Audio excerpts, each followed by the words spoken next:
Hello guys, welcome back एक नई video में। तो आज के इस वीडियो में मैं तुम्हें एक और ऐसी कहानी सुनाने वाला हूँ जो कि एक केस से रिलेटेड है। तो आज के इस वीडियो में ज़्यादा एडिटिंग करूँगा नहीं क्योंकि मेरे घर पर काम है, तो प्लीज़ थोड़ा मैनेज कर लेना। और चलो कैसे बिना किसी देरी के आज वीडियो स्टार्ट करते हैं। मैं आपको अपना नाम तो नहीं बता सकता, पर मुझे आपको मेरी कहानी सुनानी है। मैं एक पुलिस वाले का बेटा हूँ, या बोले था। ये बात बहुत पहले की है, जब मैं 11 साल का था। मैं एक इनोसेंट लड़का था जो किसी से बात नहीं करता था और ना किसी से पंगा देना चाहता था। आप लोगों को तो पता ही होगा कि जो पुलिस वाले के बच्चे हैं उनके लाने एक अलग स्कूल होता है जहाँ पर वो जा सकते हैं। उस स्कूल में मैं पढ़ता था। मेरा एक क्लासमेट भी था जो मुझको हमेशा बुली करता था। तो ऐसे ही एक दिन वो एक लड़के को परेशान कर रहा था। तभी मैम आती हैं और सभी बच्चे चुप बैठ जाते हैं। मैम क्लास में आकर पूछते हैं कि ये हरकत किसने की। तभी मैं अपना हाथ उठाता हूँ और बोल देता हूँ कि ये हरकत इस लड़के ने की है। वहाँ पर तो मुझसे कुछ नहीं बोलता, बट जब मैं अगले दिन स्कूल आ रहा होता हूँ तब वो हमें मिलता है और मुझसे बोलता है कि कल मैंने ऐसा क्यों किया। मैंने उससे बोला कि भैया ये आपकी गलती है, मैंने तो बस जो सोचता वो बोला। वो मुझसे बोलता है कि आज मैं तुझे नहीं छोड़ूंगा। मैं बस चुपचाप खड़ा था, बट थोड़ी देर बाद वो मुझसे बोलता है कि इससे पहले मैं आपको एक बात बताना चाहता हूँ, जो कि हमारा स्कूल था या बोलो कैंपस, उसके बगल में एक कब्रिस्तान था जहाँ पर कोई नहीं जाता था। तो उस कब्रिस्तान में उनकी एक बॉल चली गई थी। तो वो मुझसे बोलता है कि अगर तू कब्रिस्तान में जाकर हमारी बॉल ले आएगा तो मैं तुझको छोड़ दूंगा, अगर नहीं लाएगा तो मैं तुझको बहुत पीटूंगा। मैं उसकी बात मान लेता हूँ और उस कब्रिस्तान में चला जाता हूँ। बट ये मेरी सबसे बड़ी गलती थी। जब मैं कब्रिस्तान में जाता हूँ वो बॉल कब्रिस्तान के थोड़े अंदर चली गई थी।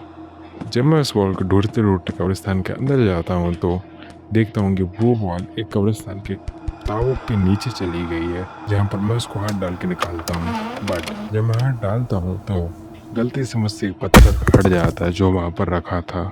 मैं ज़्यादा ध्यान नहीं देता और बॉल ढूंढता हूँ, और जैसे ही मैं इस कब्रिस्तान के अंदर हाथ डालकर बॉल को पकड़ता हूँ तभी कोई अचानक से मेरा हाथ पकड़ लेता है और मैं तुरंत अपना हाथ खींच लेता हूँ। उस टाइम मैंने इस बात पर ज़्यादा ध्यान तो नहीं दिया और चुपचाप कब्रिस्तान से बाहर आकर उसको बॉल दे दी। फिर मैं चुपचाप अपने घर चला गया। घर जाने के बाद जब मैं सोने के लिए अपने बेड पर जाता हूँ तो एक अजीब सी एंटिटी काले बालों वाली, बिल्कुल काली, जैसे कोई अंधेरा हो, मेरे सामने आती है। मैं देखकर उसको बहुत ज़्यादा डर जाता हूँ। वो मुझसे बोलती है कि मैं तुम्हें कुछ नहीं करूँगी क्योंकि तुमने मुझे आज़ाद किया है, इसलिए मैं तुम्हारा साथ दूंगी और जो कोई भी तुम्हें परेशान करेगा मैं उसे छोड़ूंगा नहीं। मैंने इस बात को ज़्यादा सीरियस नहीं लिया और उसकी ये बात मैं मान गया, बट मुझे पता नहीं था कि उसका मतलब क्या था। कुछ समय बाद जब मैं अगले दिन स्कूल जा रहा होता हूँ तो मुझे फिर से वही बुली लड़का मिलता है जो मुझे परेशान करने लगता है और मेरा चश्मा भी तोड़ देता है। और जब वो ऐसा कर रहा होता है तो मुझे वही एंटिटी उसके बगल में खड़ी हुई दिखाई देती है, जिसे देखकर मैं बहुत ज़्यादा डर जाता हूँ। इसके थोड़ी देर बाद वो मुझे बुली करता है और जाने लगता है। मैं अपनी साइकिल उठाता हूँ और जब देखता हूँ वो बुली लड़का साइड के किनारे होते हुए रोड क्रॉस करता है, बट तभी एक ट्रक आकर उसको कुचल देता है। ये सब मेरे सामने ही हुआ था। ये देखकर मैं बहुत ज़्यादा डर जाता हूँ और अपनी साइकिल छोड़कर घर की तरफ भागता हूँ और घर पर सबको बताता हूँ कि क्या हुआ। घर वाले उसकी फैमिली को फ़ोन करते हैं और सब बताते हैं। मैंने अपने फैमिली को बताने की कोशिश भी की कि क्या हुआ मेरे साथ, बट मैं जब 11 साल का था तो किसी ने मुझ पर यकीन नहीं किया। उन्हें लगा कि मैं डर गया हूँ इसलिए ऐसी बातें बना रहा हूँ। इस वजह से मेरा कुछ दिन स्कूल जाना भी बंद हो गया है। लगभग 10 दिन बाद जब मैं स्कूल फिर से जाना स्टार्ट करता हूँ तो मुझे स्कूल में उसकी एक फ्रेंड मिलती है जो उसके साथ ही बाकी सबको बोली करती थी। वो मेरे पास आती है और मुझसे बोलती है कि वो सिर्फ तेरी वजह से मरा है और मुझे बोली करने लगती है। मेरा टिफिन बॉक्स उठाकर फेंक देती है और फिर से वही होता है।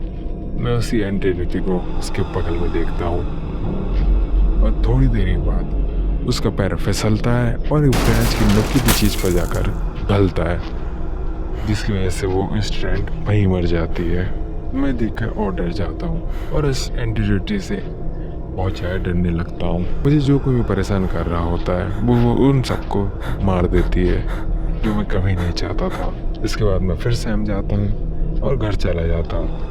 घर पर जाकर ये बात पेरेंट्स को पता चलती है तो कुछ देर के लिए मेरी कोचिंग और स्कूल फिर से बंद हो जाता है। घर पर मैं बताने की फिर से कोशिश करता हूँ, लेकिन मेरे घर वाले स्ट्रिक्ट होने की वजह से ये बात टाल देते हैं। कुछ समय बीतता है, लाइफ नॉर्मल होती है, लेकिन मेरे लिए नहीं। मेरी फैमिली को लगता है कि मैं पढ़ाई समझने के लिए ये सब कर रहा हूँ।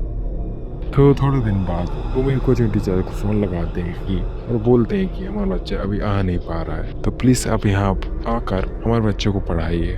वो मान जाते हैं और जब वो हमारे घर आते हैं तो उन्हें पढ़ाने की कोशिश करते हैं। एक दो दिन तो सब सही होता है, पर तीसरे दिन मेरा माइंड डिस्टर्ब होने की वजह से मैं सही से पढ़ नहीं पाता, जिस वजह से वो टीचर मुझे थप्पड़ मार देती है और फिर से वही होता है।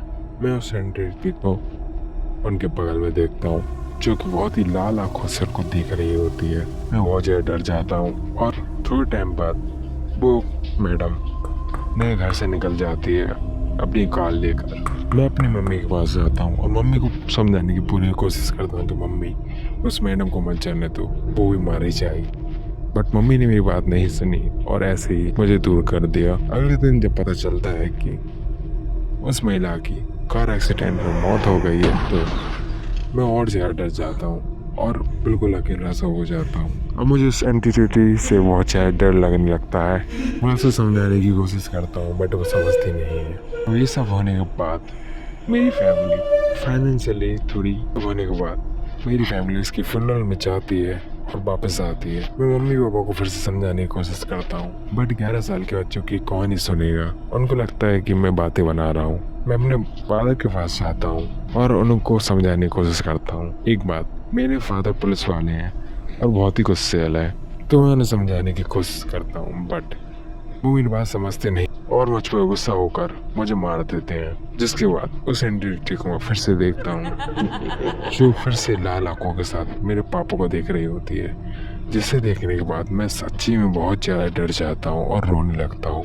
मैं अपने रूम में जाता हूँ और चाकू लेता हूँ और अपनी कलाई पर रखने के बाद मैं उस एंटिटी से बोलता हूँ कि अगर तूने मेरे पापा को मारा तो मैं सच्ची में अपनी नस काट लूँगा। वो मुझे देखकर हंस रही थी और वो मुझसे बोलती कि मैं तो उसको नहीं छोड़ूंगी, तुझे जो करना है वो कर ले। मैं और ज़्यादा डर जाता हूँ और बस एक सेमे बच्चे की तरह अपनी रज़ाई में जाकर दुख जाता हूँ। मेरे पापा को अर्जेंटली एक बिजनेस डील के लिए बाहर जाना था, जो कि वो चाहते भी हैं। कुछ टाइम बाद खबर आती है कि मेरे पापा भी कार एक्सीडेंट में मारे गए हैं। ये देखकर मैं और ज़्यादा डर जाता हूँ और अपने मम्मी को समझाने की पूरी कोशिश करता हूँ, बट मम्मी भी मेरी बात नहीं समझती और मुझे थप्पड़ मार देती हैं। जिसके बाद वो एंटिटी मुझे फिर से दिखती है। इस बार मैं बहुत ज़्यादा डर गया था। फिर जब मैं थोड़ी देर के लिए बाहर जाता हूँ और वापस आके देखता हूँ तो मेरी माँ बाथटब में मरी हुई मिली।